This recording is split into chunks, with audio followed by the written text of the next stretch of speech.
Dari apa yang kita lihat sekarang ini memang kita sudah sampai pada bulan kedua ya. Nah, memang pertanyaan penting yang tadi saya tanyakan ya, itu memang apakah sistem ini tadi Pak Udang katakan, oh kita perlu gembar-gembor nggak nih? Atau memang ini yang perlu Pak kita lakukan Pak? Ya, nah ini, jadi sistem yang at place-nya, yang seharusnya ada, itu apakah kita hanya bicara mengenai pencegahan tok, tanpa ada deterrence Pak, tanpa ada ancaman. Kan tadi, ketika kita bicara pencegahan ini jangan-jangan kayak Ustadz khotbah di kampung maling Pak. Ya. Bisa nggak? Paham maksudnya? jadi Zaman siapa itu dulu ya? Ustadz? Gus Dur. Iya, kayak atau pendeta khotbah di nightclub gitu ya. Ya, okay. Ya. Nah, ini menarik Pak. Jadi pertanyaan kami seperti ini, itu sebenarnya intinya ketika bicara mengenai sesuatu yang, karena gini, ada yang komentar lain Pak, nggak gembar-gembor Pak, tapi menakut-nakuti. Oh, ada yang ngomong seperti itu Pak. Kami melihat dari konteks lain, kami melihat bahwa kalau sistem mutu dan anti fraud ini tidak jalan penuh, tidak ada pelaku-pelaku lengkap, termasuk ada polisi, itu jangan-jangan tidak ada faktor deterrence Pak. Tidak ada faktor ancaman tadi.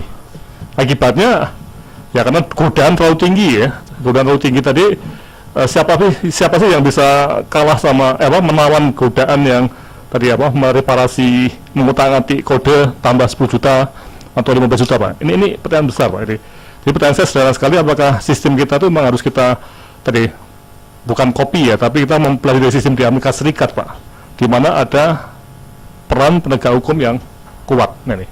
Atau kita semua mau khotbah semua nih. Ini, makasih. Ya. Saya kasih pendapat. Ya.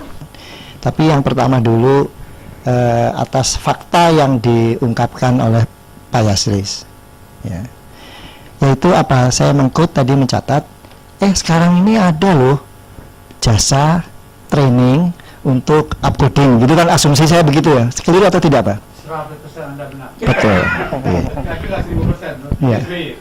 Oke. Nah, pertanyaan saya, kalau kita bawa ke ranah hukum kriminal, kita yang mengetahui terjadi tindakan kriminal tidak melaporkan, tolong ini ada ahli hukum nanti yang ini. Saya pernah membaca, itu termasuk juga risiko itu Pak Yaslis. Kita sebagai lafai tahu, terus menengahi gitu loh. Ya, oke, iya, enggak kalau syukur. Nah, bertindaknya itu macam-macam. Pidana polisi Pak. Polisi Pak, pidana itu polisi Pak yang harus aktif Pak. Oke, artinya cara yang sifatnya aktif dan sebagainya pilihan. Tetapi sekarang coba kita duduk sebagai tadi itu membangun rumah besar. Kalau kita ketemu itu, kenapa enggak? Mari kita sama-sama kita temuin. Pihak Persi pasti akan mendukung kalau ada yang berlaku begitu secara sadar tadi itu Prof. Artinya ujuk-ujuk datang ke lembaga training upcoding, istilah saya sementara, terus ajarin dong begini.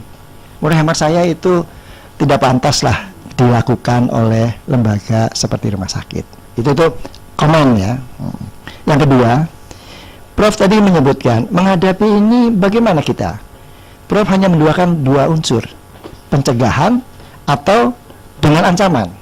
Enggak ada Pak, komprehensif Pak, pencegahan, Ancaman, semuanya, kemudian penindakan. Jadi penindakan, oke, ya. sebut aja. Pencegahan, ancaman, penindakan. Oke, 3 kan? Nah, saya usul. Kita ini kan tadi saya ingatkan lagi, sedang membangun rumah besar. Apa? Yang membuat orang melakukan itu kita beresin juga. Ada faktor yang 4 Pak. Kita semuanya harus bergotong royong bantu Kuningan memperbaiki yang menyebabkan, katakanlah kami yang sebagai rumah sakit nih posisinya yang harus berhadapan dengan BPJS melakukan hal-hal yang kan tadi itu ada yang gray area, ada yang kepekso tapi tidak sadar dan lain sebagainya. Cuma saya pribadi ingin nyampaikan gini Prof ke forum ini. Kita kan sudah menyadari betul bahwa kalau hanya rumah sakit pemerintah saja yang terlibat di JKN ini yang jumlahnya 1.700, 1.300, 1.400 rumah sakit dan termasuk BUMN, kita masih butuh memasukkan rumah sakit swasta yang sifatnya investasi.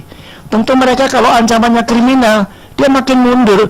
Kalau ini tolong dilihat secara proporsi ya. Jadi kita tidak berpihak kepada rumah sakit saja melihatnya, tapi kebutuhan kita sebagai JKN sebanyak mungkin rumah sakit itu terlibat. Dengan tidak mengabaikan tentu teriakannya Pak Yaslis, teriakannya para Bapak juga sudah termasuk teriakan tadi kan, menemukan bahkan lebih fakta. Bapak juga tanya saya juga punya segudang kasusnya, nggak usah jauh-jauh lah, rumah sakit di Kerawang sini, zamannya JPK Jam Sostek, zaman Jam Kesda, kami punya. Cuma caranya sekarang mari kita dalam konteks itu tadi, jangan membuat para pelaku ini takut Pak. Jadi nanti wajah Bapak itu hanya wajahnya BPJS hanya dititipkan kepada 1.700, 1.300, 1.400 rumah sakit pemerintah yang dipaksa harus ikut. Rumah sakit swasta kan free will, boleh pilih mau ikut JKN atau tidak. Kalau dia memang fokus investasinya untuk clean, memang gua nggak ikutan, boleh kok undang-undangnya dimungkinkan. Ya itu. Jadi mari kita, bukan saya nggak minta tolong, mari kita lihat secara utuh, komprehensif, saling mendukung tadi itu. Memang betul sekarang ini saya sedang melakukan penelitian. Penelitian ini sebenarnya kenapa menjadi diangkat harus penting sekali, oleh karena pada waktu BPJS ini mulai dijalankan, sebenarnya kepala rumah sakit maupun para dokter itu belum mengerti sekali mengenai BPJS ini. Kemudian untuk membuat sebuah pelayanan yang bisa compliance dengan tarif yang sekarang ada ini memerlukan waktu untuk perubahan di dalam manajemen rumah sakit, baik untuk biaya operasional, biaya investasi, biaya SDM, bagaimana penanggulangan KTD di rumah sakit, penanggulangan penggunaan farmasi di rumah sakit, termasuk adalah membangun sistem itu sendiri. Bahwa di luar negeri, selain ketika dia menerapkan adanya suatu sistem universal coverage yang dipakai, itu dibangun juga yang namanya committee coding di rumah sakit itu. Kemudian dibangun juga adalah audit internal investigasi untuk pencegahan, karena dan juga menilai balance sheet dari rumah sakit tersebut. Jadi kalau rumah sakit itu sebenarnya dia tidak mampu untuk menerima pasien-pasien BPJS, artinya dari struktur keuangan memang tidak mampu, karena BPJS dengan pembayaran yang tidak jelas sebenarnya kapan, karena ini hal yang baru, sebelumnya kan, atau ini mau dibilang pembayaran yang prospektif juga tidak terbukti, karena misalkan kayak bulan-bulan ini kan bayarnya seperti sudah diklaim kemudian baru dibayar, bukan. Kalau di dalam definisi INASIBG adalah sistem pembayaran yang sifatnya prospektif. Dan ada satu lagi kalimatnya yang panjang adalah tidak memperdulikan biaya aktual. Nah, sehingga ketika ini diterapkan di rumah sakit, sebagai direktur rumah sakit sekarang dia tidak cukup hanya bisa manajemen rumah sakit, dia juga harus punya berbagai macam pedang, dia bisa punya kemampuan finance-nya juga. Kemampuan yang disebut dengan yang paling penting adalah, menurut saya adalah manajemen perubahan, bahwa ini sebuah perubahan yang sangat mendasar, yang sangat fundamental, tidak hanya di perubahan manajemen tapi di karakter para dokter. Jadi sebagai direktur rumah sakit harus berhadapan dengan sistem yang baru, harus berhadapan dengan para dokter yang sudah bertahun-tahun dengan karakternya, sudah berhadapan dengan manajemen farmasi dengan demikian. Jadi ini nggak mudah. Jadi tentunya penelitian yang saya lakukan adalah untuk melihat perbaikan rumah tadi yang disampaikan, bahwa ternyata untuk efisien itu harus cukup dulu, bahwa ternyata untuk menilai sesuatu itu ada keadilan, karena yang tidak adil adalah ketika BPJS berfungsi sebagai pembayar di sini atau berfungsi sebagai pelaksana, tapi ternyata edukasi tidak diberikan. Siapa yang harusnya mengedukasi dokter? Tentunya biaya edukasi dokter itu luar biasa. Dan peranan fakultas kedokteran ataupun universitas itu tidak banyak terlibat. Padahal banyak sekali para dokter yang tiba-tiba lulus dan kemudian tiba-tiba dia dia ditaruh di satu daerah yang harus dengan klaim, padahal dalam seumur hidupnya dia nggak pernah belajar tentang klaim, tuh nggak pernah, nggak ada. Ini kemudian muncul. Nah, di luar negeri itu ternyata para dokter umum yang melayani pasien maupun yang spesialis itu sama aja, dia berusaha untuk meningkatkan derajat keparahan, salah satu yang paling mudah. Jadi kalau saya lihat dari tarif yang sekarang ini ada, bagaimana mungkin tarif penggantian knee replacement dan hip replacement itu hanya 6 juta. Mau sepinter apapun dokter direktur rumah sakitnya, kita mau subsidi silang dengan apa, itu nggak bisa, memang nggak akan mungkin bisa. Dan saya memang bolak-balik ke BPJS, dari zaman dulu Askes pun demikian, Jam Sostek pun demikian, Jam Sostek malah tidak pernah mengcover jantung. Padahal orang Jam Sostek udah bayar sekian tahun, dia matinya paling mati 1 dari 3 pasien tuh mati karena jantung, tapi jantungnya nggak di-cover sama Jam Sostek. Kemudian kalau Askes implannya nggak di-cover, jantung agak lumayan, jantung bagus banget di-cover oleh Askes zaman dulu. Tapi begitu sekarang, jadi masalah, akhirnya terjadi peningkatan derajat keparahan menjadi, semua pasien akan jadi derajat 2 dan 3, benar sekali. Begitu kita di compare sama Amerika, mungkin nanti kita 2-3 semua, sepsis di mana-mana. Jadi angka sepsis yang tadinya mungkin kurang dari 5% di rumah sakit, sekarang angka sepsis akan menjadi dominan, karena begitu dimasukin angka itu, diagnosis itu semuanya menjadi masuk akal dan akhirnya bisa mampu laksana. Ketika dilakukan penelitian di Amerika tentang dokter mau nggak dia berbohong, 50% sampai 57% dokter bersedia berbohong untuk kepentingan pasien. Karena ketika asuransi mengatakan bahwa pasien itu akan dioperasi atau dipasang cincin ketika chest pain-nya itu sudah memberat. Nah, ketika pasien itu dikasih obat, chest pain-nya tidak memberat, chest pain-nya hilang, tapi penyakitnya kan masih ada di sana. Dan setiap saat orang itu mau bisa meninggal. Nah, oleh karena itu di medical record dokter itu mengatakan chest pain-nya memberat. Dia berbohong, tapi demi si pasien tersebut. Sehingga menjadi dokter pun akhirnya jadi kita terjebak. Katanya ada jebakan, katanya semacam ada jebakan apa? Jebakan beruang. Jadi seakan-akan jadi dokter harus melakukan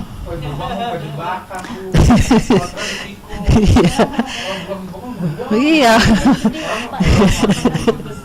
Karena tujuannya adalah untuk itu. Jadi memang di satu sisi saya sangat setuju dengan bahwa ini juga berbahaya. Kenapa? Harus dicegah, harus dibuat. Karena nggak mau saya teman-teman saya pada masuk penjara semua. Saya nggak mau jadi rumah sakit. Jadi akhirnya kita adalah amanah. Kita bekerja masih banyak sekali dokter yang sangat ideal. Ya banyak sekali dokter juga yang nggak mau dibayar sebenarnya. Oh nggak apa-apa. Waktu saya mendapatkan operasi digestif dengan anastomosis usus itu menggunakan stapler, rata-rata dokter sekarang karena menggunakan teknologi menggunakan stapler. Tapi kalau saya masukkan stapler maka biayanya menjadi sangat tinggi. Lalu saya kumpulkan teman-teman dokter digestif. Siapa yang suka pakai stapler, siapa yang enggak operasinya? Terus saya tidak pernah pakai stapler. Oke, kalau begitu untuk pasien BPJS saya akan kirim ke dokter semua. Dia sangat idealis, dia mengatakan bahwa I believe with my hands. Jadi dia nggak pakai stapler. So saya jadi cari jalan di tengah dokter tersebut bahwa semua pasien yang memerlukan anastomosis usus untuk tumor-tumor ini saya berikan pada dokter tersebut. Karena kalau yang satunya saya kasih, maka dia pasti pakai stapler. Karena dia udah tua, mungkin ya dia udah capek, tapi dia bisa jadi dokter kita dan kita nggak bisa buang dokter itu, nggak bisa. Jadi direktur rumah sakit itu memang nggak mudah saat ini dan banyak sekali seperti implan. Implan itu adalah masalah terbesar saya di rumah sakit. Bagaimana saya menghadapi pasien yang fraktur, bagaimana saya menghadapi pasien yang perlu ganti ini, saya mau kemanain mereka? Apa yang harus saya lakukan sebagai, karena dengan 26 juta, satu ini adalah hip replacement itu 26 juta. Nggak mungkin di cover hanya dengan 6 juta. Kemana yang 20 jutanya? Itu adalah sebaliknya tadi. Tetapi juga saya melihat bahwa banyak sekali dokter yang pada sekarang ini benar sekali, dok kita nggak boleh juga ya kita nggak boleh juga menutup cerita bahwa tidak ada pelajaran yang memang benar dok. Jadi satu sisi memang benar ada orang yang ngajarin untuk oh supaya implan itu bisa masuk, oh diginin, itu juga ada. Saya harus menerima itu. Itu real. Tapi di satu sisi saya di sini ada BPJS. Semua beresin 2 tahun kemudian. Yang realnya menjadi Ya, paksa nanti. jadi memang mengapa penyebabnya seorang terpaksa menjadi ini? Nah itu yang harus dicari, why-nya, root cause-nya apa yang seseorang menjadi. Jadi jangan sampai akhirnya menurut saya negara ini membuat saya menjadi dokter yang tidak baik. Saya menjadi tidak jujur. Padahal sehari-hari saya juga nggak dibayar dokternya, nggak apa-apa. Saya sayang banget sama pasien saya. Kalau pasien saya sembuh itu adalah bayaran buat saya. Tapi gimana saya mau bikin betul Pak? Saya serius dengan ini. Jadi bagaimana saya bisa membuat semua pasien-pasien yang datang ke rumah sakit saya adalah orang yang bertanggung jawab terhadap nyawa mereka ketika dia masuk rumah sakit saya. Tapi ketika dia mau implan, saya mau ngapain dia? Oke lah subsidi silang, tapi subsidi silang kalau misalkan pasiennya 10 masih bisa. Tapi kalau dia di orthopedic center, apa kita senang pasien diamputasi semua? Karena amputasi 30 juta. Amputasi 30 juta. Ya kan? Sehingga saya pikir saya sekali lagi Prof, saya ingin sekali melakukan penelitian untuk apakah upcoding itu adalah sebuah fraud dengan suatu semangat adalah semangat perbaikan, dan saya tidak mau melihat teman-teman saya dianggap kriminal, tapi di satu sisi saya berharap dengan adanya BPJS perbaikilah secepat mungkin tanpa harus menunggu terlampau lama, karena ini akan menjadi lebih berat bagi bangsa kita, dan rumah kita yang mau kita bangun bersama itu harusnya dengan semangat perbaikan dan perubahan. Terima kasih. Boleh saya menambahkan sedikit aja? Terima kasih, selamat sore, nama saya Astari, saya stafnya Dr. Fatima. Satu hal yang ingin saya tambahkan adalah kalau Prof. Laksono bilang kita mau pakai caranya Amerika dengan Medicare, itu bagus sekali, tapi kita harus lihat bahwa Medicare itu cukup keadilannya tadi sudah dijalankan. Caranya mereka menyediakan begitu besar resource, informasi, advokasi dan training, termasuk buku manual untuk dari mulai manajer rumah sakit sampai ke klinisi. Kayak di Australia juga sekarang bisa kita lihat mereka punya manual for clinician about hospital findings, about DRG segala macam tuh, banyak e-book-nya. Nah, yang saya kebetulan karena sama Dr. Fatima saya ikut baca-baca tentang BPJS dan Jamkesmas. Saya baru bahwa sejak Jamkesmas kita nggak punya manual book for manager or for clinicians. Itu satu hal, dan saya rasa nggak terlalu susah untuk bikin manual book itu gitu. Itu saja, terima kasih. Kita kan tidak ingin teman-teman dokter yang baik itu ya, Pak Ibu, karena tekanan dari ekonomi kemudian masuk ke sini, sengaja atau tidak sengaja ya, ini bisa terjadi ya. Nah, memang kita harus betul-betul dari BPJS Pak Pur ya, kita harus ngitung betul ya, yang namanya Center for Case Mix-nya itu sama Pak Is ya, itu harganya betul nggak tarifnya tuh Pak, tarif yang ini, mana yang menguntungkan tadi ada tuh Pak, yang menguntungkan ada, tapi ada juga yang merugikan. Nah, tapi mau tuh 2 tahun terlalu lama Pak, bisa nggak dalam waktu dekat ini juga dihitung lagi Pak nih, soalnya tadi supaya jangan tadi seperti itu.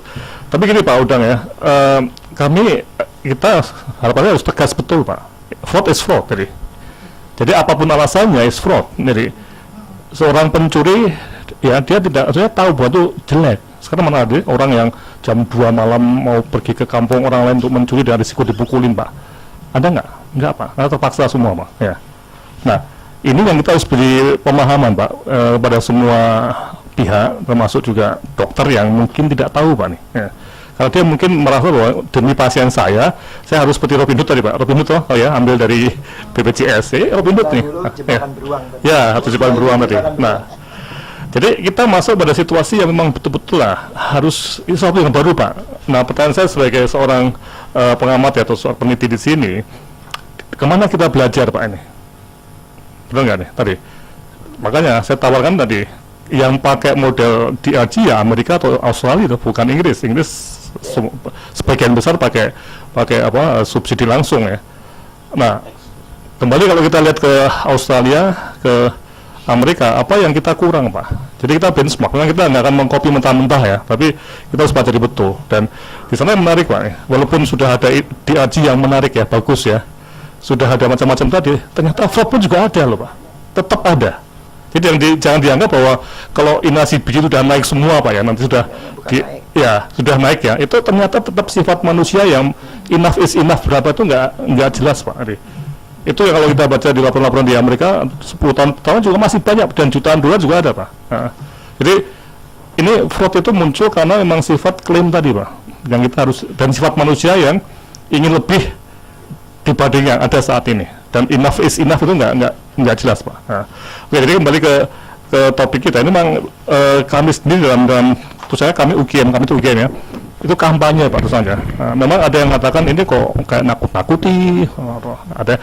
Tapi saya katakan bahwa mari kita belajar seperti dari pertanyaan selanjutnya ini ya, apakah kita nih Indonesia perlu mengembangkan sebuah jenis baru SDM kesehatan nih, ini Pak. Ya, ini perlu nggak ini? Ya, dan sekarang pertanyaan pentingnya kalau perlu, berapa kita harus didik Pak? Karena tadi Pak, Lavai Pak ya, ini kan baru satu tuh di Lavai ya, di Jakarta Pak ya. Makanya, atau ya, coba. Berarti ada ribuan toh berarti. Coba, kita bicara mengenai ini Pak, dari membangun rumah besar jangan hanya seperti saya khawatirnya itu kita itu seperti hanya apa ya, indah di kalimat, tapi begitu bilang oh kita butuh 1000 investigator, mana BPJS Pak, BPJS ada anggaran nggak Pak untuk mendidik 1000 investigator dari Pak? Ya, ya, karena kalau misalnya gini Pak, hitung-hitungan rupiahnya Pak, 5% ya Pak, nggak usah 10% ya, kan 1,8 triliun Pak, itu 1.800 miliar ya, itu potensial loss Pak. Nah, tahun ini loh, udah nggak usah tunggu-tunggu lagi tahun ini Pak. Nah sekarang pertanyaan menariknya, dari untuk mencegah loss 1.800 miliar tadi, itu berapa cost untuk preventingnya nanti Pak, untuk mencegahnya nanti Pak? Nah ini kan pertanyaan loh dari Pak nih, 1.800 tadi, termasuk untuk mengembangkan ahli pencegahan, deteksi, investigasi, dan mungkin sebagian penuntutan ya. Karena Bariskrim kalau nggak hati-hati, udah mana-mana Pak, Bariskrim udah tahu Pak nih, Bariskrim kalau dia diminta atau tidak diminta pun ada orang-orang Bariskrim yang pinter pikirannya dan punya feeling good ya apa? Ya, Pasti pintar dong Pak. ya, Bariskrim Pak, dia pasti akan mikir betul. Oh berarti gini tek, oh ya gitu. Nah, maka ini Pak, kita bicara mengenai sesuatu yang real Pak nih. Ya, silakan Pak. Sebelum terputus, Prof, saya usul saja. Udah jelas sikap kami, fraud itu sudah pasti harus kita hindari. Prevention harus. Tapi konkret saja sekarang, segeralah. Saya pikir yang paling bertanggung jawab adalah BPJS Kesehatan. Dua hal alasan saya. Pertama, BPJS harus melakukan tadi yang diminta sama rekan-rekan peneliti tadi itu. Bikinlah semacam manual atau apa ke rumah sakit rumah. Jangan fokus keluar dulu, fokus ke rumah sakit yang sudah 1.700 itu aja dulu. Itu menurut hemat saya. Mudah-mudahan sudah. Jadi mereka memiliki yang tadi yang diinginkan, itu baru manual dan lain sebagainya. Itu yang kami maksudkan. Itu yang kami maksudkan tadi. Pada waktu kita ingin 1, 2, 3, 4 tadi Prof, harus segera diikuti dengan keadilan. Jangan orang yang tidak paham kejebak dengan jebakan beruangnya ibu tadi itu. Kalau itu saja dilakukan, hemat saya, banyak ibadah yang kita lakukan apa? Dokter-dokter pada paham, sampai dengan office boy ya, ngerti lah kalau perlu. Kan katanya rumah sakit itu industri perusahaan yang paling komplit, dari mulai ahli keuangan sampai dengan office boy, ahli bedah tulang, ahli menidurkan, itu yang tukang anestesi itu loh ya. Terima kasih. Kaitan dan penyiapan vaskes dan juga SDM medis lah katakan seperti itu di domainnya Kemenkes, termasuk juga kalau makanya di NCC saja kami juga tidak terlibat di BPJS-nya. Kita baru usul mau dilibatkan di sana. Nah gimana kita bikin manual book kalau kita di NCC tidak terlibat. Ini baru kita mau usul kita dilibatkan di NCC, dan pada akhirnya juga kita akan bikin manual book yang Bapak sampaikan. Tentunya kita bicara juga, kita sudah kerjasama juga Pak, versi dengan Arsa dan semuanya sudah. Jadi tadi kembali lagi penyiapan khususnya untuk vaskes dan SDM yang terkait dengan itu ada di domainnya Kemenkes ya. Kalau di sisi kami SDM yang terkait dengan verifikator dan sebagainya, kami di sisi dari sisi perusahaan asuransinya lah kayak gitu, dari sisi penyelenggaranya lah kita siapkan untuk meyakinkan gitu. Ya Pak.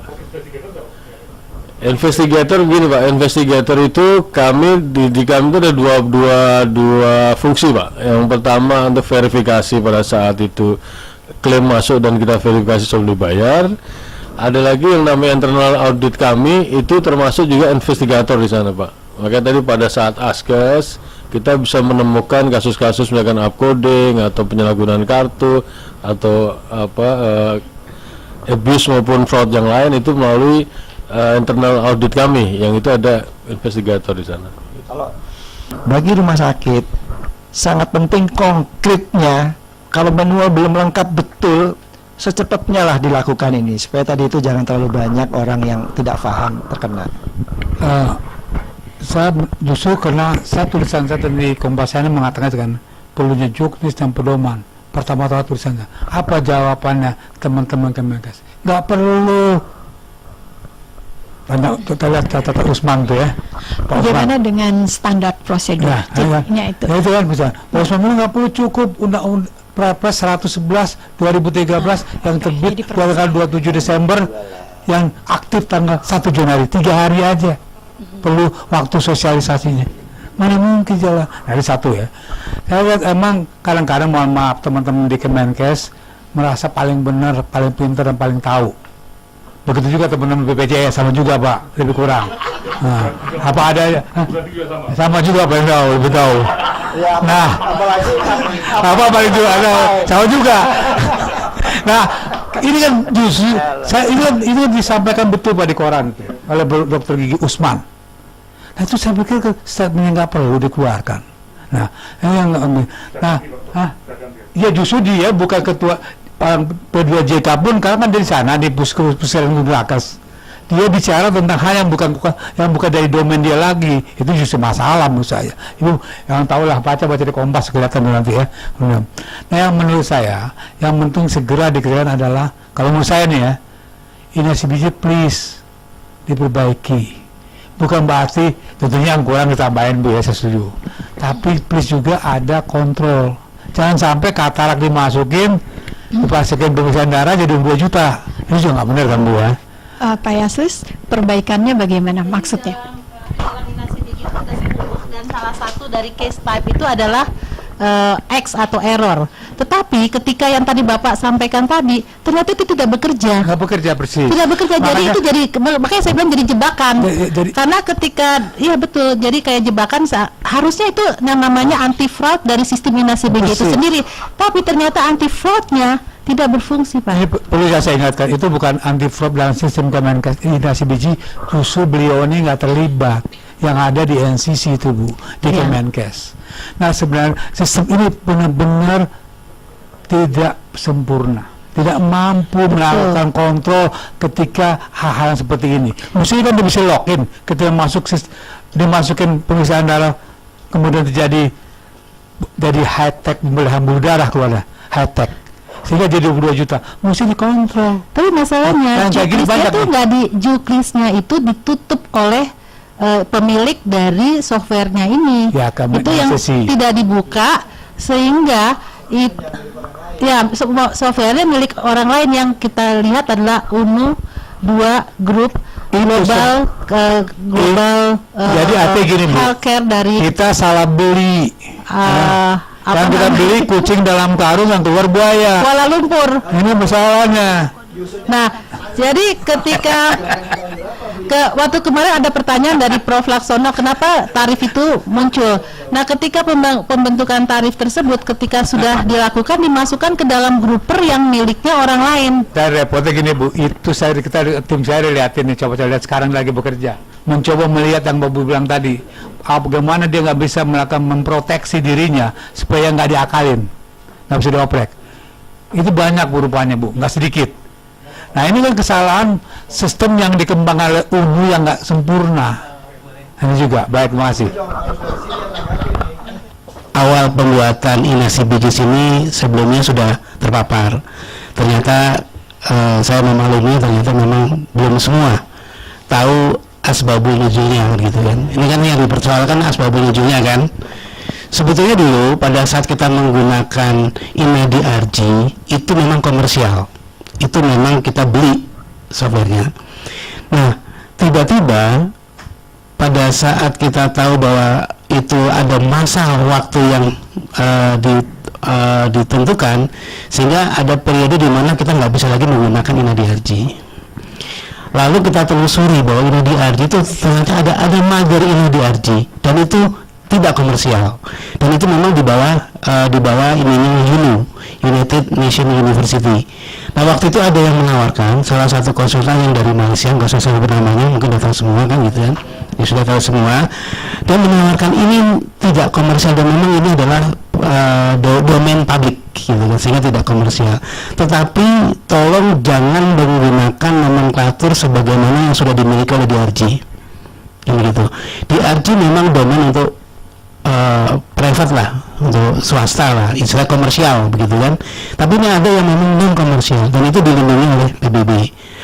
Kalau mau pakai saja pengembangannya supaya kita tidak. Nah, tetapi diberi catatan tolong jangan menggunakan nomenklatur sebagaimana sudah dipegang oleh DRJ. Kalau kita menggunakan istilah DRJ akan disu kita, karena itu sudah menjadi miliknya DRJ.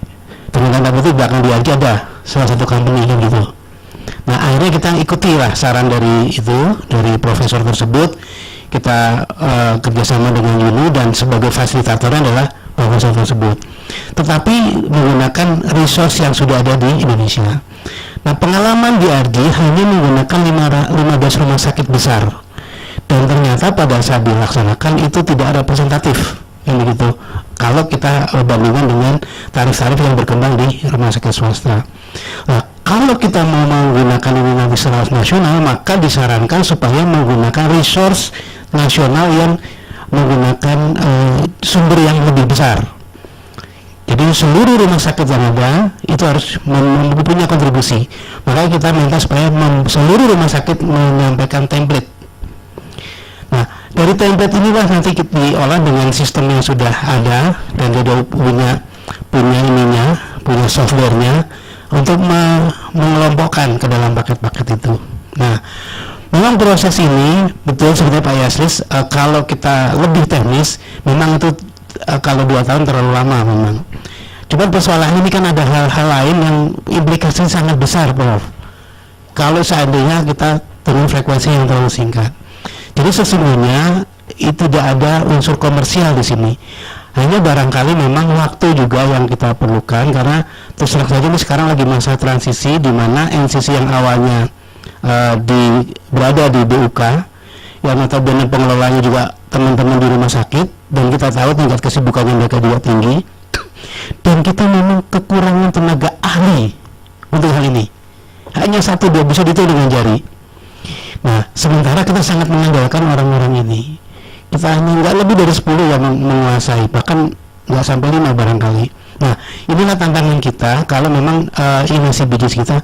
Karena yang jadi persoalan, kenapa dari rumah sakit swasta seakan-akan banyak yang komplain. Memang selama ini yang kita tunggu adalah ada contoh template yang dikeluarkan oleh rumah sakit swasta. Faktanya nggak ada yang masuk. Jadi kita nggak punya referensi yang representatif untuk dimasukkan ke dalam tadi paket-paket pelayanan yang bersumber dari template-nya rumah sakit swasta. Akhirnya pada saat itu take time kalau kita tunggu kan. Kalau belum ada Prof, dari rumah sakit swasta belum ada template-nya itu. Nah, kalau kita nunggu ini butuh waktu, sementara ini barang kalau orang Batak bilang udah bahkan bergulir Januari 2014. Bahkan InasiBJS 2013 itu adalah sudah dituntut oleh rumah sakit pada saat kita Jamkesmas 2013. Dan itu kenaikannya signifikan.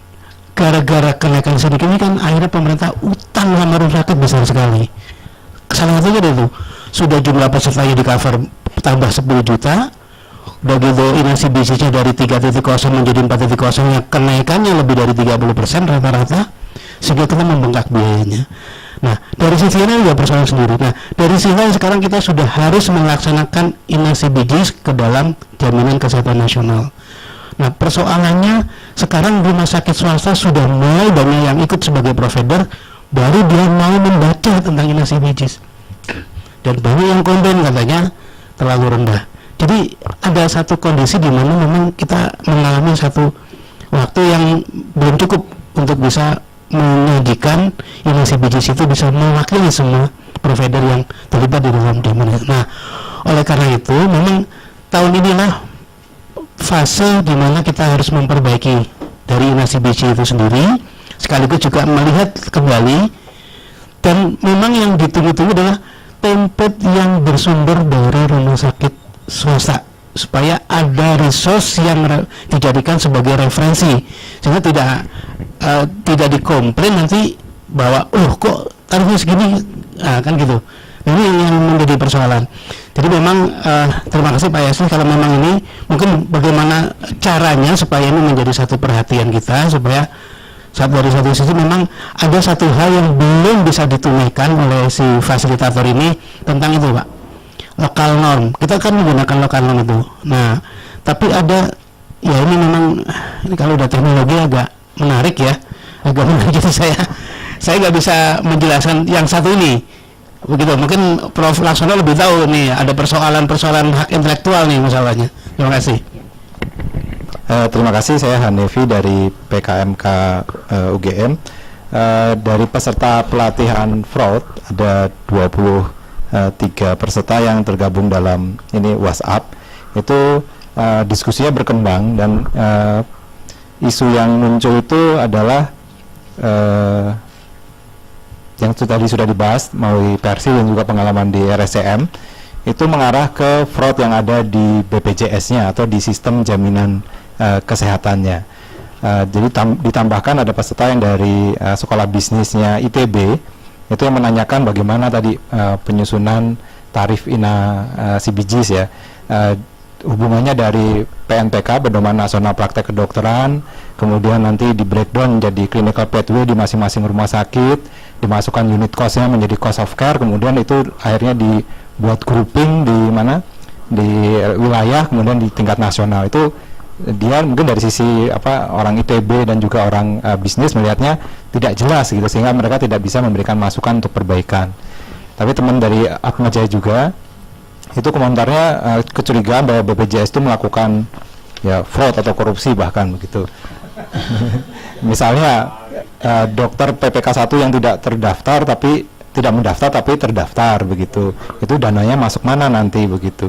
Terus juga sebelumnya mungkin laporan Askes dan jam sostek yang belum diaudit begitu, sebelum dilebur jadi BPJS begitu.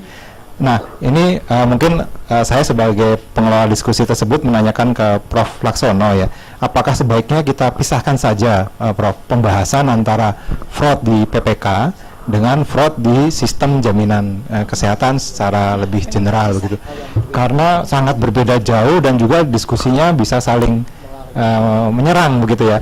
Jadi satu mengatakan kita nggak bisa melakukan manajemen yang baik karena uangnya segitu begitu. Tapi memang di sisi lain tadi Prof. Laksono sudah menjelaskan bahwa di Amerika saja yang sekarang di RG-nya itu sudah masuk ke versi 27, itu saja fraudnya masih 10% begitu, yang sistemnya sudah terbangun lama gitu. Jadi memang fraud itu di PPK pasti akan tetap ada begitu. Nah, apakah diskusinya bisa kita pisah karena ini saling serang akhirnya, Prof? Terima kasih. Ya, silakan Pak. Silakan. Bukan apa ya?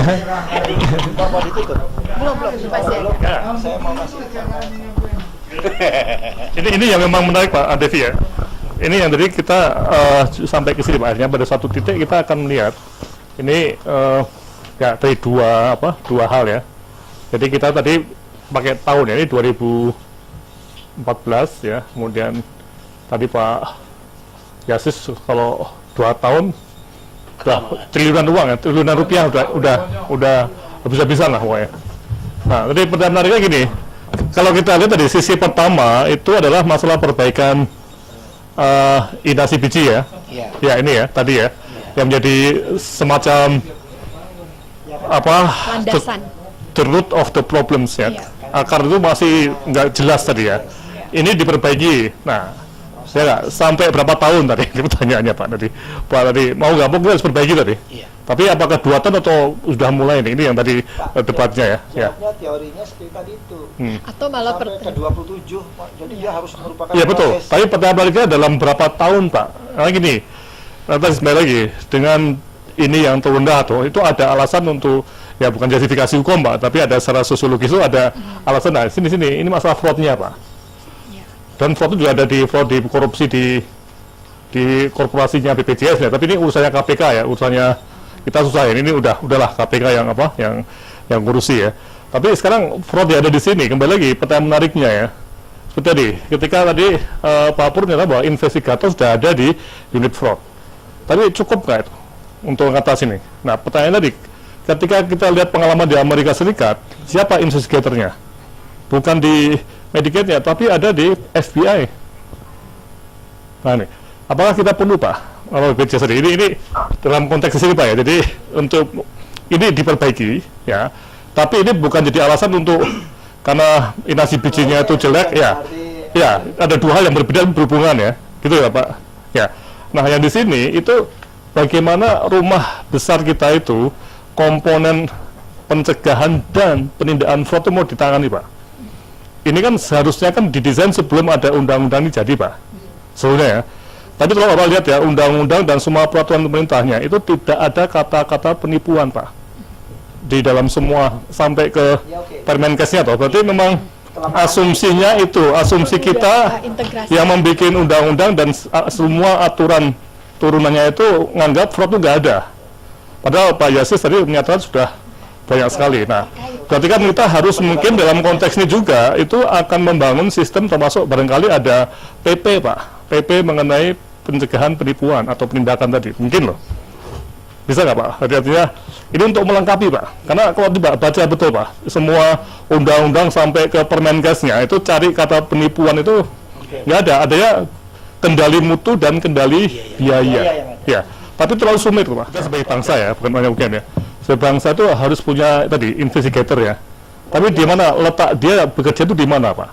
Apakah di BPJS atau di sistem penegakan hukumnya Pak? Jadi di polisi, di Bareskrim itu Pak, itu ada ya. Nah, ini kalau kita bicara asuransi, kalau bukan ini kan social insurance, kalau kita bicara asuransi komersial, investigator adanya di perusahaan asuransi, dia punya ini sendiri, dia kembangkan sendiri, jadi dengan kompetensi tersendiri, keahlian sendiri. Nah, yang kenapa di Amerika kemudian FBI itu untuk Medicare dan Medicaid, ya, sehingga Amerika itu karena di Amerika juga miskin kan pemerintah bantu untuk membeli polis di swasta kan, sehingga yang melakukan penyidikan uang federal cuma ngasih duitnya aja beli. Nah kalau kita kan enggak Pak. Nah misalnya iya saya nggak ngerti. Yang maksud saya gini, saya ngerti. Apakah mau ditaruh di BPJS internal, tapi apakah mau di luar kan persoalan kan itu doang Pak. Atau dua-duanya, saya nggak tahu. Tapi bayangan saya sih, pertama bisnis ini kan masih abu-abu nih, nggak ada yang tahu sebetulnya. Bagaimana sih melakukan deteksi terhadap kecurangan? Ini kan belum juga banyak yang tahu. Nah sebab itu kalau saya cenderung perlu dibentuk ini bisa bersifat internal di BPJS, bisa juga kalau mau eksternal sehingga independen ya. Bisa OJK yang dibantu oleh teman-teman lain. Kami tahun 2005 itu mendirikan LAVA itu untuk menjadi pendeteksi dini justru. Nah, artinya gini. Cuma mandeknya itu karena ini Askes nggak ikut biayain segala macam, masih golek sana sini gitu. Nah, artinya kan membaik undang-undang juga akan dibuatkan. Undang-undang juga buatkan ada namanya eksternal pengawasan. Jadi ini justru ini. Kira-kira ini baru pertemuan pertama ya, masih panjang Pak, dan ini menyangkut hidup kita yang sangat luar biasa besarnya Pak. Ini jangan dianggap ini pertemuan pertama dan terakhir Pak. Ya rumah besar ya, tadi itu. Ya betul, rumah besar ya. Nah tadi ketika kita bicara mengenai investigator tadi, itu letaknya di mana? Bisa di internal BPJS satu, bisa juga namanya investigator, bisa private detective, bisa nggak? Private investigator, bisa di LAVAI. Atau kalau mau ekstrim di Bareskrim tadi, ya. Tadi ada 3 kemungkinan loh Pak ini. Ya. Jadi Prof, kalau membentuk clinical advisory bisa nggak dimasukkan di situ salah satu komponen? Bukan, itu advisory bukan investigator. Rumah kita itu kekurangan apa yang disebut sebagai tenaga ahli investigator tadi. Tadi Pak Yasin katakan pencurinya itu semakin pinter Pak ya. Yang oprek-oprek tadi Pak. Ya, nah ini. Berarti kan kita harus punya semacam tadi Pak investigator yang tadi alat buktinya kan juga harus sahih toh Pak. Nah, ini yang maksud saya dari pertanyaan keempat itu ketika bicara mengenai rumah besar tadi, kita investigator di mana? Betul Pak. Jadi barangkali di Barreskrim nanti mungkin atau di KPK mungkin agak susah ya, mungkin Barreskrim itu harus ikut ini kalau mau yang disebut sebagai Healthcare Fraud Investigator Bootcamp Baltimore. Nah, ini soalnya pendidikannya. Tapi tahu berapa biayanya ke sana Pak? Sekitar 40.000 US dollar. Nah, artinya gini, kalau kita bicara seperti ini, kita kan berarti, nah ini kembali ke sini Pak. Kita mau berapa tahun menyelesaikan inasi biji, sambil menyelesaikan seperti ini, kita juga harus menyiapkan toh sistem tadi, termasuk seperti ini toh, pelatihan seperti ini. Nah, misalnya ada di BPJS, ada investigatornya, plus di penegak hukum ya. Nah nih, kita bicara bagaimana sistemnya Pak. Ini yang Pak Pur mungkin bisa, atau Pak Yasi, Pak Lafai, Pak Odang, bisa nggak membuat desain mengenai bagaimana sistem anti fraud di Indonesia Pak? Dan harus ada investigator Pak, no way kalau nggak ada investigator itu omong kosong Pak. Kita cuman ya Pak, khotbah terus Pak apa? Yang diaudit, yang yang diperiksa oleh OJK itu adalah BPJS. Iya, BPJS saya ngerti. Iya. Kan yang kaitan dengan keuangan. Iya. Nah, kan, tapi ada dua lembaga itu yang punya kewenangan menurut saya otoritas. Nah, kemarin juga kita ketemu dengan teman-teman yang di BPKP yang dilatih di luar negeri Pak tentang fraud keuangan. Ini juga mau bergabung, mau kapan-kapan ketemu dengan Rafai. Ada juga 10 orang Indonesia yang dilatih seperti itu. Tapi juga mereka tahu kita ahli kecurangan aspek keuangan persis kayak di OJK. Tapi aspek kecurangan pelayanan kesehatan dia nggak ngerti. Nah, sebab itu mesti join program antara teman-teman yang emang pemerhati dan berminat tentang itu dengan teman-teman di BPKP. Maka mereka, nah, Lafay dengan tim mereka akan ketemu ngobrol-ngobrol bagaimana nanti jadi satu grup yang lebih baik. Nah, bayangan saya sih memang kalau menunggu undang-undang dulu segala macam lebih lama dan lebih sulit. Nah, barangkali inisiasinya bisa lewat OJK atau lewat Barreskrim. Nah, di Barreskrim juga betul ada ahlinya. Terima kasih Pak, itu aja. Menurut saya memang ini mereka ada ahli asuransi Pak, fraud di asuransi ada. Tapi yang sampai ke healthcare, belum. Tadi kan ada contoh, kita sudah ada teman-teman di BPJS memang dididik untuk itu. Tapi coba renungkan Pak, teman-teman di BPJS. Jangan lupa, BPJS sebagai tadi itu, melakukan pemeriksaan dan sebagainya. Yang diperiksa siapa? Wajah Anda sendiri. Jadi mungkin tidak cocok di situ maksud saya. Loh ya, artinya apa? Orang yang melayani customer kita ini kan justru para rumah sakit dan sebagainya. Pada waktu dia melakukan penyidikan dan sebagainya dengan penuh keahliannya, menurut hemat saya kurang pas gitu loh. Ini ternyata memang kayak sarang laba-laba banget, di mana sebelah kiri adalah undang-undang. Jadi sebelah kiri dulu, mulai dari undang-undang. Ketika saya lihat undang-undang ini, Prof, betul sekali bahwa undang-undang ini tidak ada undang-undang yang mengatur untuk pencegahan. Kita lihat, ini adalah undang-undang yang ada untuk mengatur perundang. Semuanya sebelah kiri. Itu sudah saya, semuanya saya satukan undang-undang di situ. Untuk mengukur, mengacu kepada jaminan kesehatan. Sebelah kanan, ya, ketika kita ngomong Persi bilang itu tugasnya BPJS, di sini ada tugasnya, perhimpunan praktisi, itu hubungannya dengan segala macam grup profesi, dan itu punya juga arah kepada BPJS juga, pelaksanaan BPJS. Kemudian pengawas eksternal ada LAFA, ada KPK, ada DJSN, Otoritas Jasa Keuangan, akademis perguruan tinggi juga saya petakan, Prof. Ini adalah hasil pertemuan kita yang pertama, Prof. Jadi hasil pertama itu kemudian saya buat gambar ini bersama Dr. Mayang. Kita coba petakan apa PPK, tugasnya di rumah sakit ke kanan, fasilitas kesehatan. Dalam rangka BPJS banyak banget, mulai dari clinical pathway, standar prosedur operasional, high-tech, standar pelayanan rumah sakit, manajemen kualitas. Nah, yang paling penting adalah clinical governance tadi yang disampaikan, bahwa kita harus clinical governance, jadi nggak bisa. Nah, untuk clinical governance itu ada CMA-nya, ada pencegahan fraud internal, ada tim auditor internal, tim investigator internal. Nah, itu adalah mengaudit data klinis, data finansial, sama ada kasus yang namanya red flag tadi yang disampaikan oleh. Jadi semua yang kita bicarakan sebenarnya sudah ada di sini. Aplikasi perangkat lunak harus dibuat ke kanan lagi, ya, terus ke kanan. Dan sebenarnya kalau ke bawah kita baru melihat rumah sakit turun ke bawah, peran dokter turun ke bawah, akurasi coding. Ketika kita bisa bicara akurasi coding, kita turun lagi ke bawah karena ngomong ICD-10, coding. Nah, di sini akan ketemu abuse. Setelah itu ke bawah lagi, kita ketemu fraud. Jadi sebenarnya jaringnya tuh sampai ke sana, ke atas. Kalau gitu nggak usah ke Miami nih Bu, baru screen dididik ini aja biar dia lihat peta menyeluruh. Iya Bu, serius saya. Serius. Jadi kalau kita lihat sebelah kanan maka kita lihat tarif Ujungnya kan di BPJS. situ ya. Baik, waktu di tarif ini, nah waktu menentukan tarif itu adalah pada tahapan tarif INA CBG ada cleaning, ada input data, penentuan biaya, perhitungan cost, ada cash mix index, sampai segala macam itu. Akhirnya ada rumah sakit ABCD dan sebagainya. Kemudian tingkat keparahan dan sebagainya turun lagi ke bawah. Ada cash type. Ini semua adalah gambaran kita semua. Akhirnya kalau kita mau perbaiki, kita harus perbaiki yang warnanya merah, yang garisnya hijau. Ini sudah dituliskan semua. Udah berwarna-warni. Nah, SEP juga ada di situ semuanya.